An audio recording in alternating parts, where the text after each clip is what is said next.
দেশ নেত্রী বেগম খালেদা জিয়ার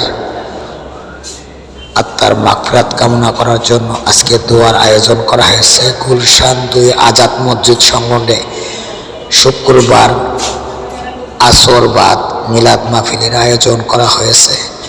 আমরা ওখানে সবাই স্বয়ং একত্র হয়েছি এবং আমাদের দেশের নায়ক তারেক রহমান এখানে ইতিমধ্যেই পূর্বে অনুষ্ঠানে শরীক হলো, আমাদের সাথে যোগদান করলো। দলে দলে সকলে আমরা ওনার উৎসাহ কামনা করি এবং দেশনেত্রী বেগম খালেদা জিয়ার আত্মার মাগফিরাত কামনার জন্য দোয়া ও আত্মার মাগফিরাত কামনা করি।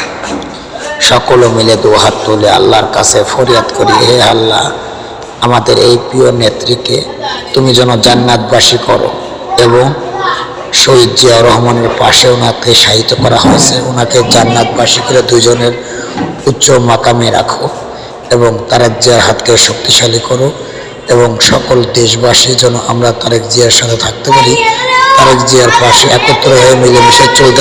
প্রিয় দেশবাসী ভাইয়েরা, যারা এই ভিডিওটা দেখবেন অবশ্যই আমাদের ভালোবাসায় আমাদের পাশে থাকবেন, তারেক জিয়ার হাতকে শক্তিশালী মানুষের জন্য কামকারী হয়ে ওনারই সহধর্মিনী বেগম খালেদা জিয়া আমরা দ্বিতীয় দীর্ঘ সময় প্রায় 40-এর বেশি সময়